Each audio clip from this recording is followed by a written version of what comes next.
अस्सलाम वालेकुम everyone, welcome in today's class. आज की क्लास में बेसिकली हमारा जो थीम है वो ये है, आज हम set time out function JavaScript के थ्रू एक बेसिकली फंक्शनलिटी परफॉर्म करवाएंगे। हमारे पास ये यूआई डिज़ाइन की है हमने। इस यूआई में बेसिकली हमारे पास फ्रंट पे एक अदद लॉगिन फॉर्म डिस्प्ले हो रहा है। व्हाट डू वी नीड, ये सब कुछ हमने खुद कस्टम करवाया है, मॉडल नहीं है।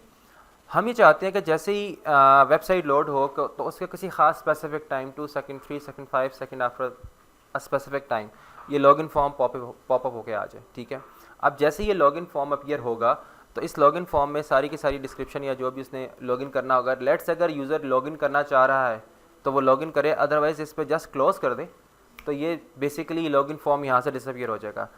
यहाँ पे हम लॉगिन फॉर्म डिज़ाइन कर सकते हैं, यहाँ पे हम कोई और फंक्शनलिटी परफॉर्म कर सकते हैं। लाइक कोई हमारे पास प्रमोशंस आ रही हैं इस वेबसाइट पे, लाइक कोई बुटीक है या कोई सी क्लोथिंग वेबसाइट और कोई प्रमोशंस आ रही हैं और हम प्रमोशन के लिए आफ्टर 3 या 4 सेकंड या आफ्टर स्पेसिफिक टाइम हम ये उसको डिस्प्ले करवा देते हैं। यहाँ पे किसी सेक्शन में हमारे पास कोई ख़ास मैसेज के लाइक 50% ऑफ जा रहा है या 30% XYZ कोई भी हम कोई इंटरेस्टिंग चीज़ जो हम बेसिकली प्रमोशन में देना चाह रहे हैं तो वो यहाँ पे टेक्स्ट शो करवा देंगे और इस बॉक्स के अंदर, ये सारी डिव के अंदर, उसके बाद से क्लोज करेंगे तो बाद में वो टेक्स्ट हमारे पास से डिसअपीयर हो जाएगा।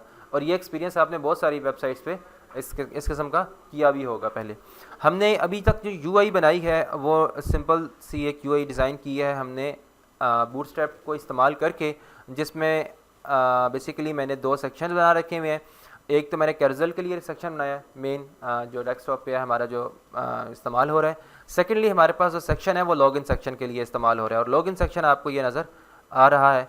ये लॉगिन सेक्शन और बैक पे जो कर्जल चल रहा है वो बेसिकली 2 सेक्शंस हैं जो कि पढ़े हुए हैं ऊपर चले। अब एग्जैक्टली ये सेक्शन इसे कवर क्यों कर रहा है लॉगिन सेक्शन, बिकॉज इसकी स्टाइलिंग हमने कर रखी हुई है कि जो लॉगिन सेक्शन है, फॉर्म लॉगिन सेक्शन, बेसिकली इसको हमने पोजीशन फिक्स दे दी है और वो पोजीशन फिक्स और जी इंडेक्स के थ्रू उसको हम बिल्कुल टॉप पे ले आए हैं।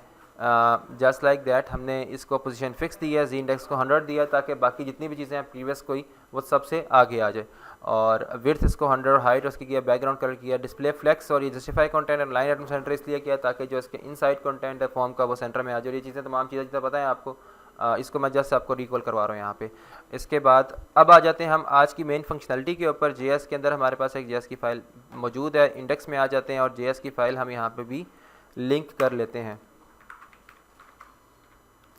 Script source and JS and main.js। Alright, now अब जितनी भी जावास्क्रिप्ट रिकॉर्डिंग होगी हम JS की फ़ाइल में उसको लिंक करेंगे और बाकी तमाम चीज़ों को हम देखते हैं। अच्छा, बेसिकली हम चाहते हैं कि काउंटर जैसे ही चले, काउंटर तब चले जैसे ही पेज लोड हो जाए। जैसे ही हमारे पास ये पेज वेबसाइट पे लोड होगा तो counter on the same time start हो जाए, उसी के फ़ौरन से 2 3 4 सेकंड के बाद हमारे पास वो चीज़ आ जाए। Carrying my point? तो उसके लिए हमें जावास्क्रिप्ट एक ख़ास फीचर देता है, ख़ास फंक्शन देता है windows.load का।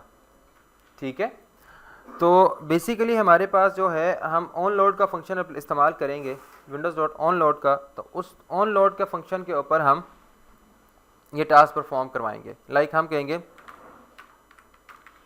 विंडो क्या चीज़ है? विंडो ग्लोबल ऑब्जेक्ट है। ठीक है, जितना भी आपका वेबसाइट पे HTML पेज पे जितनी भी इंटरेक्शंस होती हैं उन सब का जो ग्लोबल ऑब्जेक्ट है वो बेसिकली क्या है? विंडो है। हर ऑब्जेक्ट की प्रॉपर्टी को असेस करने के लिए आपके पास क्या इस्तेमाल होता है?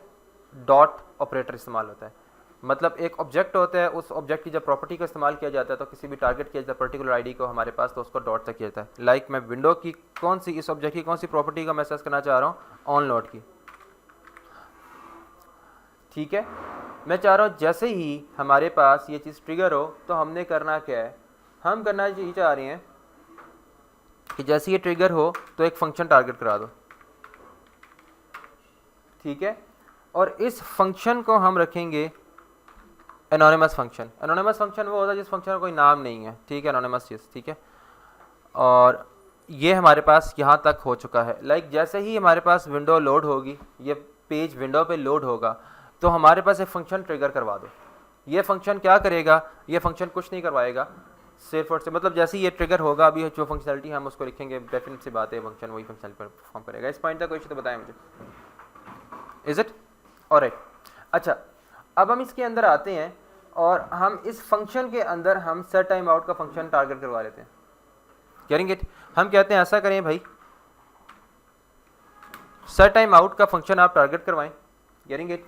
और ये आपको पता है कि सेट टाइम आउट का जो फंक्शन है आपके पास कितने पैरामीटर्स लेता है आपसे, तो बता सकता है?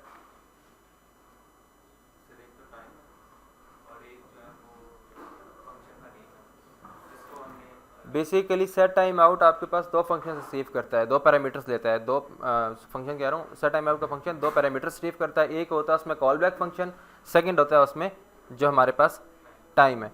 ठीक है, तो हम यहाँ पे कॉल बैक फंक्शन के नाम पे हम अगेन फंक्शन एनोनिमस फंक्शन लिख देते हैं, और सेकंड जो पैरामीटर है हमारे पास वो कौन सा पैरामीटर है, हम कहते हैं ये फंक्शन टारगेट होगा कितने टाइम के बाद, लाइक 3000 मिलीसेकंड के बाद ये फंक्शन टारगेट हो जाएगा। इस पॉइंट तक कोई इशू तो बताएं मुझे। ठीक है, अब ये एरर क्यों थ्रो कर रहा है? एनीवन? मैंने एक मिस्टेक किया है, मैं देखना चाहता हूँ कि आप इसको पकड़। जी, हमने सब कुछ क्या कर दिया है, देखें मैंने पहले कहा था, मैं इसी को यहाँ पे न्यू लाइन में लिख के दिखाता हूँ ताकि आप उस चीज़ को फिगर आउट कर सकें। Set time out, set time out आपके पास ये पैरामीटर सेव करा है, इस पैरामीटर में उसने कॉल बैक फंक्शन लेना है, तो फंक्शन के बाद दिस एंड ये बॉडी ऑफ द फंक्शन है। Carrying my point? और इसके बाद कॉमा, देन अब हम इसे टाइम देंगे 3000 मिलीसेकंड, यानी कि 3 सेकंड। तो इसमें और इसमें डिफरेंस समझ आ रहा है? हमें यहाँ पे फंक्शन के बाद जहाँ पे हमें बॉडी ऑफ द फंक्शन लिखनी चाहिए, हम पैरामीटर्स जगह पे बॉडी ऑफ द फंक्शन की ब्रैकेट लगा के बैठे हैं, तो डेफिनेट सी बात है वो कंफ्यूज ही होगा इसके अंदर। नाउ अब जो हमारी फंक्शनलिटी होगी इसके अंदर परफॉर्म करेंगे, और ये फंक्शनलिटी एग्जीक्यूट होगी आफ्टर दिस पर्टिकुलर टाइम, जो कि इस केस में 3 सेकंड्स है। Is it? यहाँ तक कोई इशू तो बता सकते हैं मुझे आप लोग? क्लियर हो गए यहाँ तक? ठीक है, अब इसके बाद आप करना क्या चाह रहे हैं? सेट टाइम आउट के फंक्शन के अंदर आके हमने जब ये 3 मिलीसेकंड के बाद हम करना चाह रहे हैं, तो हम ये चाह रहे हैं कि 3 मिलीसेकंड मतलब 3 सेकंड्स के बाद वो जो हमारे पास लॉगिन फॉर्म है वो अपीयर हो जाए। इनिशियली क्या हो, वो लॉगिन फॉर्म डिस्प्ले नन होना चाहिए उसका। Carrying it? तो हम यहाँ पे ये लॉगिन फॉर्म सेक्शन है, क्या करते हैं इनिशियली आके कॉपी, एंड इनिशियली आके हम यहाँ पे लॉगिन फॉर्म सेक्शन को आके straight away display of none कर देते हैं। अभी इसको ओवरराइट कर जाएगा, अभी ऐसा कुछ नहीं होगा, कोई फंक्शनलिटी अचीव नहीं होगी इससे। देखते हैं क्यों। देखें मैंने किया लेकिन कोई फंक्शनलिटी अचीव नहीं कर रहा उसे। एनीवन? जी, क्योंकि CSS में हमारे पास क्या प्रॉपर्टीज है, वो ओवरराइट कर रहा है इस चीज़ को। Carrying my point? हम टॉप पे लाइन नंबर 3 पे डिस्प्ले नन कह रहे हैं उसको, और आगे आके ही हम लाइन नंबर 9 पे CSS को, तो अगर हम जो प्रॉपर्टी लाइन नंबर 9 पे देंगे वो लाइन नंबर 1 को ओवरराइट कर जाएगी। इट्स मीन कि हम यहाँ पे जो भी इसको साथ काम कर रहे हैं वो इस पे यहाँ पे कोई चीज़ उसको फ़ायदा दे नहीं रही है। Getting my point? ठीक है, तो इस चीज़ को काउंटर के लिए क्या करेंगे हम लोग, यहाँ पे जावास्क्रिप्ट के अलावा खाली CSS में और HTML में रहते हुए किसी के पास कोई आइडिया तो बता सकता है?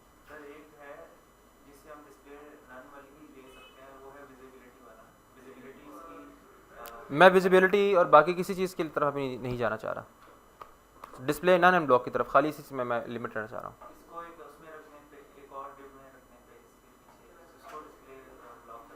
ठीक है, फिलहाल जो हमने स्टडी किया बस में रहते हुए हम ये कर सकते हैं कि हम इसे रैप कर दें एक अदद और डिव में, और ऑल दो अभी तक के लिए अच्छी अप्रोच नहीं है बिकॉज के लिए पूरे HTML में एक पूरा का पूरा एलिमेंट रेंडर हो रहा है। ठीक है, लेकिन फिलहाल अभी तक जिस लेवल पे हम लोग हैं हमने इतना ही काम किया हुआ है अभी तक, तो हम उसी लिहाज से कर रहे हैं। ठीक है, हम इस सब को इनसाइड हम क्या कर लेते हैं, एक अदद मजीद एक डिव रख लेते हैं। ठीक है, इनर के अंदर आपके पास अब क्या होना चाहिए, सेक्शन तो हमारे पास मेन सेक्शन होता है, सेक्शन के अंदर डिव्स होती हैं, ऐसा ही है। ठीक है, तो क्या करें, इधर तो पहले से मौजूद है उसके अंदर,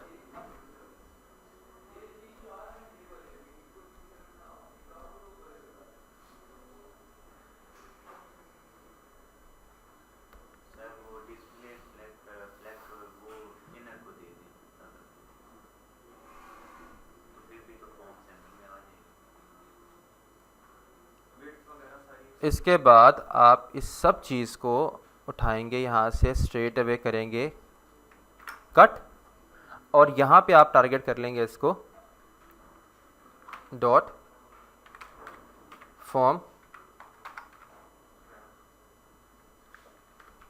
रैप, ठीक है, फॉर्म रैपर पूरा ही लिख लेते हैं। अब आप देखें इसको, control we for paste and shift alt F format कर दिया उसने इसे। अब ये जो प्रॉपर्टी है, ये प्रॉपर्टी हम किसको अप्लाई कर देंगे, इस सेक्शन को, कहना ये चाह रहे हैं आप लोग, या इस सेक्शन को, फॉर्म इनर को।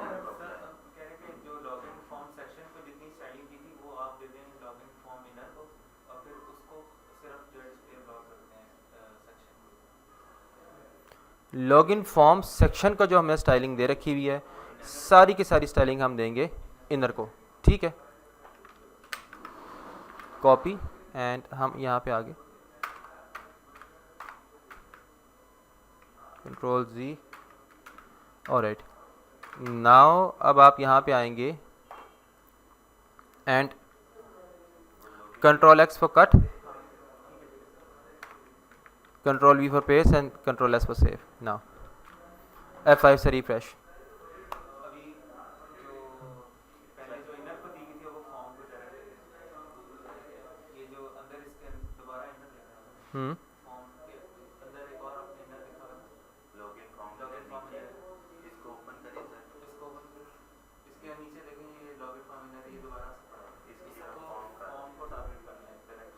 इसकी जगह हम पे करेंगे, यहाँ पे इसके अंदर क्या मौजूद है, फॉर्म रैपर को।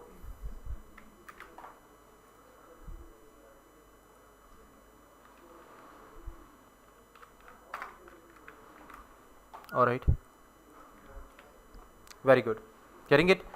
अब अगर मैं जाके यहाँ पे इसको टारगेट करता हूँ मेन सेक्शन को, जो कि हमारे पास क्या था, लॉगिन फॉर्म सेक्शन, और अब मैं अगर इसे करता हूँ इनिशियली डिस्प्ले ऑफ नन, तो इसको पिक कर लेगा या नहीं करेगा, देखते हैं। राइट नाउ पिक कर रहा है, अभी पिक कर रहा है तो हमारे पास नज़र आ नहीं रहा। गेटिंग माय पॉइंट, इस पॉइंट तक कोई तो बता सकते हैं मुझे आप लोग, is it?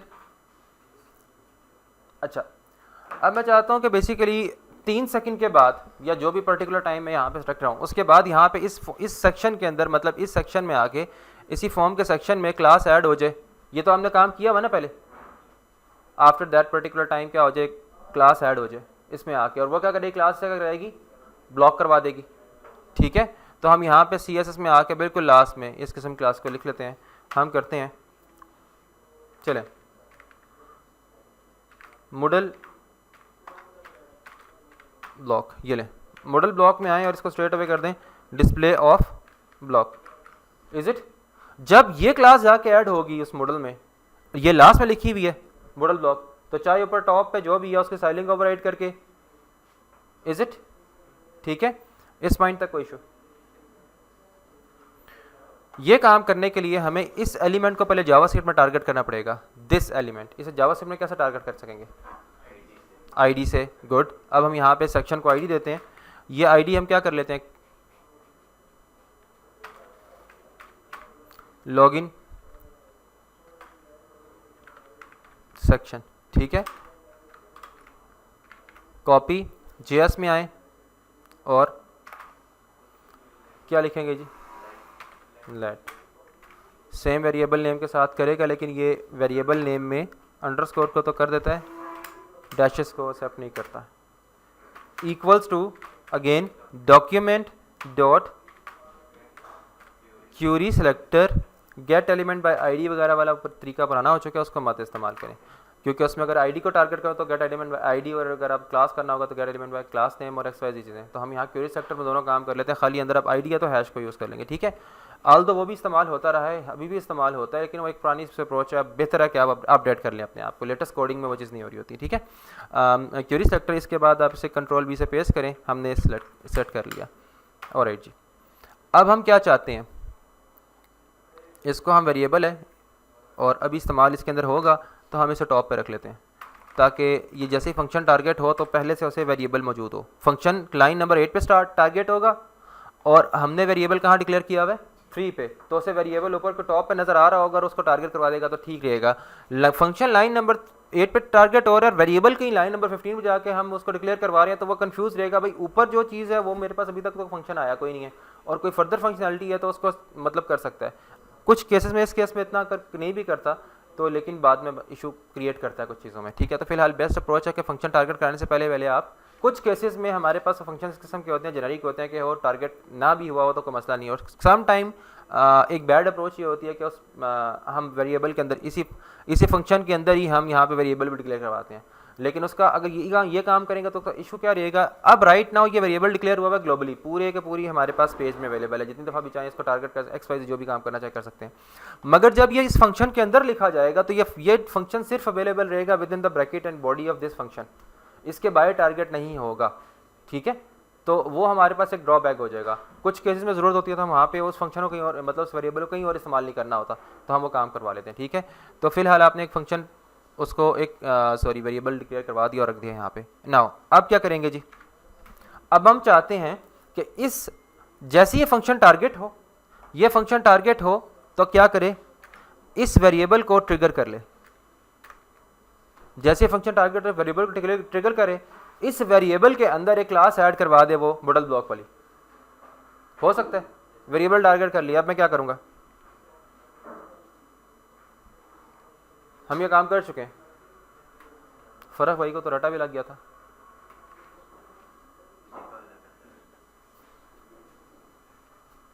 Ji ji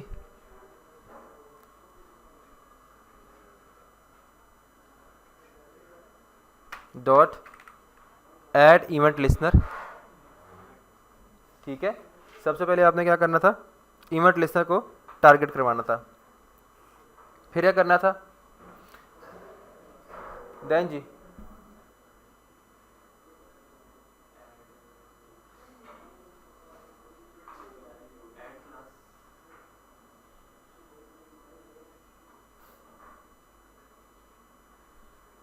add event Leicester हमने कब लगाया था, जब उस चीज़ पे कोई चीज़ क्लिक करेगी।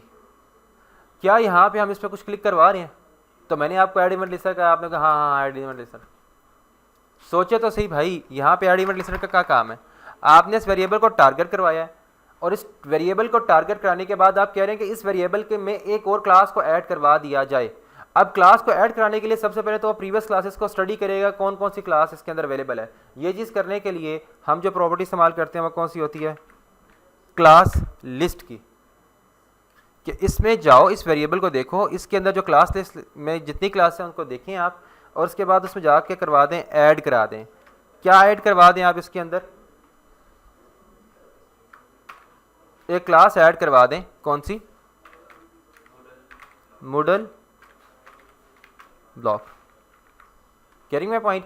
अब जैसे ही विंडो का ऑन लोड फंक्शन टारगेट होगा, ऑन लोड फंक्शन कैसे टारगेट होगा, जैसे ही वे पेज वेबसाइट पे ब्राउजर पे आपके ब्राउजर पे लोड हुआ तो विंडो का मतलब ऑन लोड फंक्शन टारगेट हो जाएगा। फंक्शन जैसे ही टारगेट होगा तो ये इसके अंदर एक फर्दर कॉल बैक फंक्शन ले रहा है, set time out function. Set time out function further एक और कॉल बैक फंक्शन ले रहा है। मैंने कॉल बैक फंक्शन कहा था, वो फंक्शन जो किसी दूसरे फंक्शन में एज अ पैरामीटर पास हो रहा होता है। तो यहाँ पे इस ऑन लोड के अंदर ये function as a parameter pass हो रहा है, और इस सेट टाइम आउट में ये function as a parameter pass हो रहा है, और इस फंक्शन का नाम कोई नहीं रखा हमने, तो इसलिए अनोनिमस फंक्शन है। इस अनोनिमस फंक्शन में क्या कर रहा है, जैसे ही ट्रिगर होगा इसको आगे टारगेट करेगा और आफ्टर इसको फ़ौरन से एक क्लास ऐड करवा देगा इसके अंदर। और ये कब करवाएगा, आफ्टर 3 सेकेंड्स। ये भी सेव कर लिया हमने, इसको भी सेव कर लिया, और हमने इसको भी सेव कर लिया। राइट नाउ आके इसको रिफ्रेश करते हैं, 3 सेकेंड्स का वेट करते हैं और देखते हैं कुछ हैपन हो रहा है जी। आफ्टर 3 सेकेंड्स अगर आपको लग रहा है 3 सेकेंड्स ज़्यादा हैं तो आप इसको 2 सेकेंड्स या 1 सेकेंड भी करवा सकते हैं, it's up to you. Getting my point. अभी तक के चले मैं इसको 2 सेकेंड करके चेक करवा देता हूँ आपको। इस पॉइंट तक फ्लो बिल्कुल नीट एंड क्लीन है। राइट नाउ कोई इशू तो बताएं मुझे। आफ्टर 2 सेकेंड देखें, जैसे ही लोड हुआ पेज तो 2 सेकंड्स के बाद इसने फंक्शन टारगेट करवा दिया है। अब मैं चाहता हूं कि जैसे ही अब ये जब ये लोड हो चुका है तो अब इस फंक्शन के ट्रिगर करने पे, मतलब इस बटन के क्लिक करने पे एक फंक्शन ट्रिगर हो जो इस पेरेंट में हमने मॉडल ब्लॉक वाली क्लास ऐड करवाई थी, वो उसको रिमूव करवा दे। जब क्लास रिमूव होगी तो बिहेवियर तो प्रीवियस रहेगा, इज इट और नॉट? ये काम कैसे कर सकते हैं? अब ये काम को बता सकता है बटन को हम, ठीक है, बटन को फ़र्क, वेरी गुड। आईडी क्यों देंगे बेटा? टारगेट किया जा सके, शाबाश, वेरी गुड। ऑलराइट, ये बटन है जी हमारे पास, हम इसे करते हैं आईडी क्लोज बटन। आप नाम चेंज कर सकते हैं, आईडी कैन बी, मतलब नेम तो आपकी अपनी मर्जी का है, ठीक है, तो इसमें कोई वो हार्ड एंड फास्ट रूल नहीं है कि आपने। अब ये बटन इसी ब्लॉक के लिए, इस ब्लॉक ऑफ कोड के लिए, ठीक है, तो हम इसको चाहें तो इसी के अंदर ही हम इस वेरिएबल को भी डिक्लेयर करवा सकते हैं, it's not a big deal even, ठीक है। तो मैं यहाँ पे रह के इसको मैं करता हूँ again let control we, is it, और इसे करता हूँ, क्या करेंगे जी? अगर हम करना चाहें तो मैं वेरिएबल को मैं इसी के अंदर इस्तेमाल करना है, इसका इस वेरिएबल का बाहर कहीं पे भी कोई ताल्लुक वास्ता नहीं है, तो मैं इसके अंदर भी वेरिएबल डिक्लेयर करवा सकता हूँ। मैं ऊपर मैंने करवा चुका हूँ एक वेरिएबल डिक्लेयर, अब मैं एक अंदर भी आपको उस ब्लॉक ऑफ कोड के अंदर भी आपको डिक्लेयर करा के दिखा रहा था कि ये कन्फ्यूजन दूर हो जाए कि यार समटाइम स्टूडेंट सोचते हैं कि ऐसा हो सकता है नहीं हो सकता, तो ये आप देख लेंगे इसको। अच्छा, आप क्या करेंगे फ़र्क, गुड, कि डॉक्यूमेंट में आप जाएँ, डॉट क्यूरी सेलेक्टर, ठीक है, देन मैं ठीक जा रहा हूँ, वेरी गुड। हमने हैश को, बिकॉज क्यूरी सेलेक्टर तमाम तर एलिमेंट्स को टारगेट कर लेता है, लेकिन उसकी जो एलिमेंट कोई आईडी वाला एलिमेंट है या क्लास वाला है, तो अगर क्लास को हमने टारगेट करना है तो यहाँ पे डॉट लगा देंगे, और इस केस में आईडी करना तो हैश लगा देंगे, ठीक है। एक चीज़ है क्यूरी सेलेक्टर ऑल, एक अभी हम क्यूरी सेलेक्टर पर हैं, क्यूरी सेलेक्टर ऑल है, तो कुछ चीज़ें हैं जो फर्दर आगे जाके हम फ्यूचर में डिस्कस कर सकते हैं, ठीक है। हमने वेरिएबल डिक्लेयर किया, उसको करवा लिया, आप क्या करेंगे फ़र्क? आप चले कोई बता दे वॉलंटरली। हम ये करना चाह रहे हैं कि जैसे ही ये बटन पे, अभी देखें, अच्छा एक चीज़ और देख लें, नोटिस करें, ये डिम है, बाकी सब कुछ डार्क है, तो जब किसी वेरिएबल को डिक्लेयर किया जाए और उसको कहीं पे इस्तेमाल ना किया जाए, हमने सिर्फ वेरिएबल डिक्लेयर किया है और अभी इसको यूज़ नहीं किया कहीं पे, जब भी ऐसी सिचुएशन बनेगी तो यूज़ नहीं होगा, वेरिएबल सिर्फ डिक्लेयर होगा, तो आपको डिम करके बताएगा बेसिकली ये वेरिएबल अभी तक यूज़ नहीं हुआ कहीं पे, जैसे ही आप इसे यूज़ करेंगे वो हाईलाइट हो जाएगा। Getting my point? तो भी आप ट्रेक क्या, अगर आपको कुछ हाईलाइट नहीं हुई भी और एरर भी थ्रो नहीं करी, समझ लें वेरिएबल, और वेरिएबल का नाम बेसिकली वो अभी तक वेरिएबल यूज़ नहीं किया, ये एक यूज़ केस है। अच्छा, हम इस बटन के क्लिक करने पे ये चाह रहे हैं कि वो क्लास को रिमूव करवा दें, तो क्लिक करने पे करवा रहे हैं, इज इट और नॉट? ठीक है, क्लिक करने पे करवा रहे हैं, तो एक तो हमारे पास क्या है कि हम यहीं पे आके यहाँ पे इस पे ऑन क्लिक फंक्शन यहाँ पे लिख लें, ठीक है, और एक हम पहले पढ़ चुके हैं कि इवेंट लिस्टर के जरिए भी ये काम कराया जा सकता है, it's up to you. Getting my point? तो आप यहाँ पे से करवा लें इवेंट लिस्टर के थ्रू, ठीक है, और क्या करेंगे जनाब, dot add event listener. Add event listener में हम कहेंगे जैसे ही क्या हो, क्लिक हो, जैसे ही क्लिक हो तो आपने एक अगेन फंक्शन टारगेट करवा देना है। इस फंक्शन को भी एनोनिमस फंक्शन रख रहा हूँ, ठीक है, सिर्फ फंक्शन तो है, फंक्शन का नाम नहीं है, मतलब उसने फंक्शनलिटी परफॉर्म करनी है, ठीक है, क्योंकि फंक्शन कहीं और इस्तेमाल हो ही ना, तो बार बार नेमिंग करने की जरूरत नहीं। हम क्या करेंगे, जैसे ये फंक्शन टारगेट हो तो आपने इस वेरिएबल पे आना है और इसमें आपने जाकर लिखना है क्लास लिस्ट, ठीक है, और इसमें अब की बार आपने क्या करवाना है, पहले ऐड करवाया था तो आपकी बार क्या करेंगे, रिमूव अ कीवर्ड से, ठीक है। आप क्या करेंगे जनाब, किसको आपने रिमूव करवाना है, सॉरी ब्रैकेट्स दूसरी आती हैं, कौन सी ब्रैकेट्स आती हैं, राउंड ब्रैकेट्स हैं, अच्छा आपको करी नजर, कोई बात नहीं। ऑलराइट, अब यहाँ पे डिस्प्ले चला गया, इसका क्या हुआ ऐसे, ऑलराइट, मॉडल अगेन फ़र्क, आप क्लास के बाद क्या करें, टाइम है आपके पास तकरीबन 15 से 20 मिनट का, आधे घंटे का टाइम होगा। हाँ, आपने ऐसा करना है, इंस्टीट्यूट से बाहर निकल के ना आपने राइट साइड में डाल लेना है, तो आगे जाके सड़क आती है, आपको पता है, उससे हमें सीधा चला जाना, सीधा आगे की तरफ, ठीक है। महल कुछ ही आई थिंक सो 1 किलोमीटर मुश्किल से नहीं है, तो चौक में आपने राइट पे देखना है, वो हॉस्पिटल आ जाएगा, आई साइड का डिपार्टमेंट है इस वक्त वो ओपन होगा वहाँ पे, ठीक है। थोड़ा टाइम निकालें आपको, फिर ये जो ब्रैकेट्स वाला मसला है ना, ये इंशाल्लाह आपका सॉर्ट आउट हो जाएगी। ठीक है, अभी बिल्कुल फंक्शन कोई भी टारगेट नहीं हुआ, जैसे ही अब ये होगा उसके बाद अब जैसे ही हम इसे क्लिक करेंगे तो अभी तक वो उसको रिमूव नहीं कर पा रहा। ऐसा क्यों है, इसको देखते हैं यहाँ पे आके, सेव करते हैं इसको और इसको भी हम सेव करते हैं और अब देखते हैं हम इसको आके अगेन वापस रिफ्रेश करते हैं और फिर कंसोल में चेक करते हैं क्या एरर कोई थ्रो कर रहा है कंसोल में या नहीं कर रहा। ये आ चुका है, राइट क्लिक इंस्पेक्ट, इंस्पेक्ट में आ जाए, कंसोल में आ जाए, कंसोल भी क्लीन है कैसे किस पे, ऑलराइट ठीक है। ये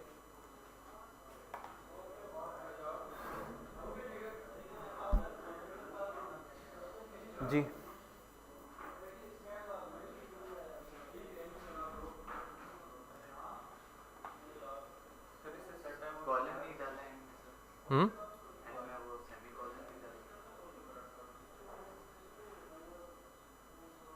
वो भी कर लें,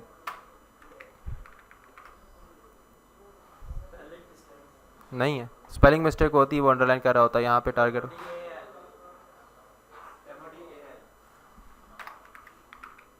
ठीक है ओके ऑलराइट, मेरे ख्याल इकट्ठे ही चलते हैं दोनों, हम दोनों इकट्ठे जाके अपनी आई सेट चेक करवा लेते हैं।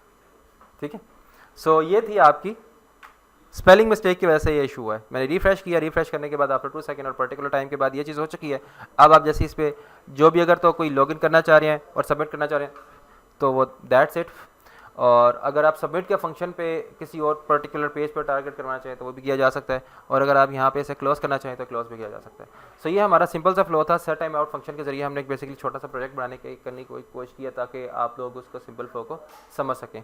और मैंने वेरिएबल्स को डिक्लेयर कराने के लिए दो चीज़ों का बताया कि एक तो आउटसाइड द फंक्शन आप वेरिएबल ग्लोबल करवा सकते हैं और with in the particular function. अब राइट नाउ ये जो वेरिएबल है क्लोज BTN, इसका स्कोप सिर्फ इस सेट टाइम आउट फंक्शन के इनसाइड है, ये इससे बाहर कहीं पे भी अवेलेबल बिल्कुल नहीं है, जबकि हमने इसको ग्लोबली डिक्लेयर करवा लिया। तो ऐसे तमाम तर फंक्शन, ऐसे तमाम तर वेरिएबल्स जिसको हम ग्लोबल डिक्लेयर करवाते हैं उसको हम पूरे थ्रू आउट द पेज कहीं पे भी इस्तेमाल कर सकते हैं। और वो फंक्शंस जो या वो वेरिएबल्स जो किसी ब्लॉक ऑफ कोड में होते हैं, लाइक आप देखिए with in the function set time of function की बॉडी के अंदर ये डिक्लेयर करवाया, तो ये हम चाहें कि बाहर इस्तेमाल हो तो ये बाहर इस्तेमाल नहीं हो सकता। Getting my point. अभी तक हमने वेरिएबल डिक्लेयर करने के लिए 3 चीज़ें देखी हैं, लेट वॉर कॉन्स्ट, लेकिन मैं समझाया नहीं आपको लेट कहाँ पे इस्तेमाल करना है, वॉर और कॉन्स्ट कहाँ पे इस्तेमाल करना है, मतलब स्कोप ऑफ द वेरिएबल मैंने उस पर अभी खास डिस्कस नहीं किया। उसकी बारी आएगी तो उसको भी इंशाल्लाह हम डिटेल में देख लेंगे, डीप डाइव करेंगे कि कहाँ पे कौन सा इस्तेमाल होता है कोड। तो ये थी आज की क्लास, किसी को कोई इशू हो तो कॉन्टैक्ट कर सकते हैं। Thank you so much.